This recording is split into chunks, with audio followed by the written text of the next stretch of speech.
In this video, we will look into the haunting case of the deadliest police officer who murdered 3 people.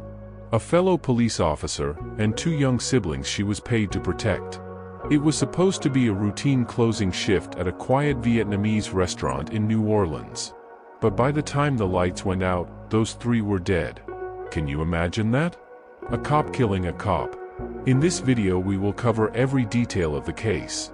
The murder, the victims, the trial, sentencing, and even life in prison. Antoinette Frank was one of the very few black female officers on the New Orleans police force in the early 1990s. She should have been a symbol of progress. But instead, she became one of the most notorious criminals in Louisiana history. Born on April 30, 1971, in Louisiana, Antoinette Frank's early life gave little warning of the darkness to come. Her father, a Vietnam War veteran, was said to be abusive and unstable. The home environment was far from nurturing.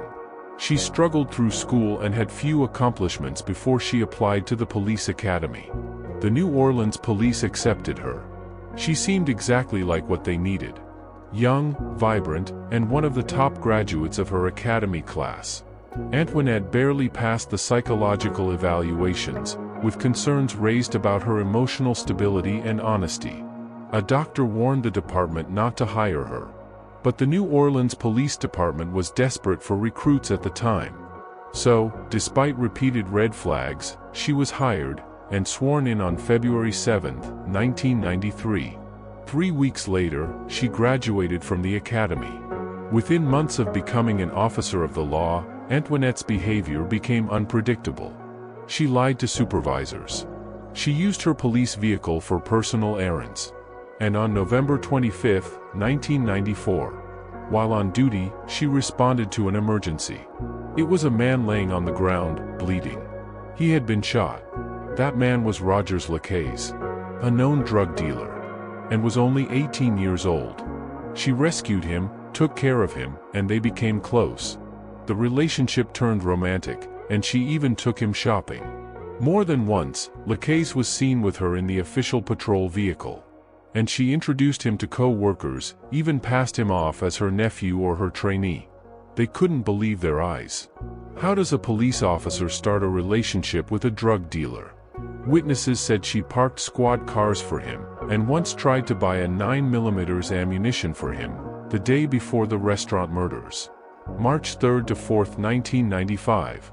Kim On, a small family-run Vietnamese restaurant, had always welcomed police officers. The owners, the Vu family, often offered officers free meals in exchange for security. Antoinette Frank had become a regular there, sometimes on duty, sometimes off. She knew the layout. Who worked day and who worked late. She even ate and dined with the family. And she knew where they hid their money. That night, just before midnight, the restaurant was winding down. Inside were 24-year-old Chau Vu and her siblings, as well as 25-year-old police officer Ronald Williams II, working a paid security detail. What happened next was unbelievable, evil, and ruthless. Antoinette walked into the restaurant with LaCaze. She had been there earlier that day, even had dinner on her second visit. Coming back again, it became unusual, with LaCaze. Noticing the unusual scene, put their money in a microwave. And just as the atmosphere was becoming intense, LaCaze shot Officer Williams in the back of the head. The pair then forced Chau Vu and her younger sibling Cuong into the restaurant's walk-in cooler. Chau, the youngest sister, and Quoc, managed to hide beneath a bag of rice and survived. She would become the key witness. Ha tried to plead, while Cuong begged. But Antoinette raised her gun and shot both of them. Then went for the money. Chau managed to stay calm to avoid being spotted. Imagine watching your elder siblings killed by a police officer who is supposed to keep you safe. About an hour after the murder, Antoinette tried to re-enter the restaurant, pretending she had discovered a crime scene. Police arrived to find their fellow officer, Ronald, dead on the floor. Antoinette's behavior was strange. She was cold.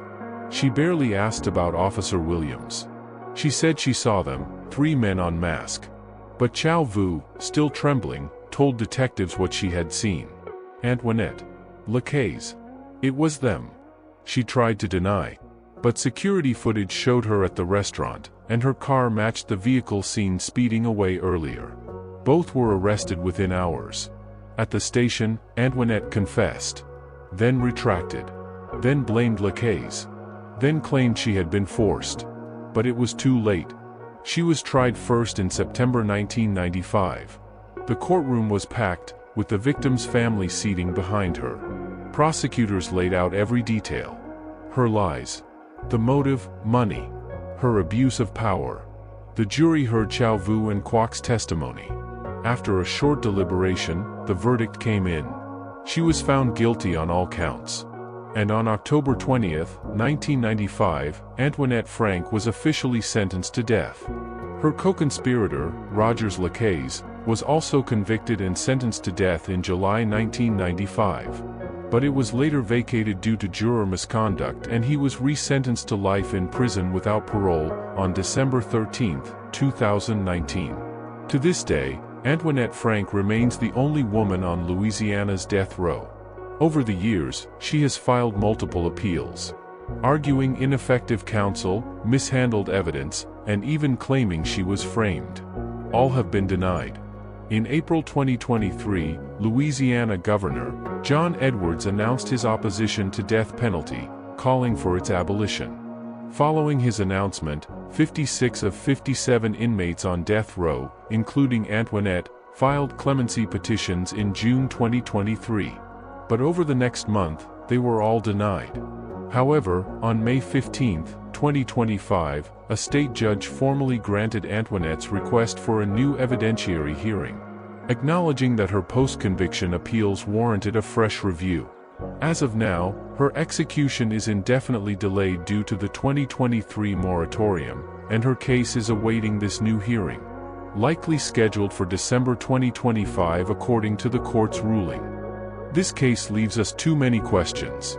A sworn officer? A trusted guest? A cold-blooded killer?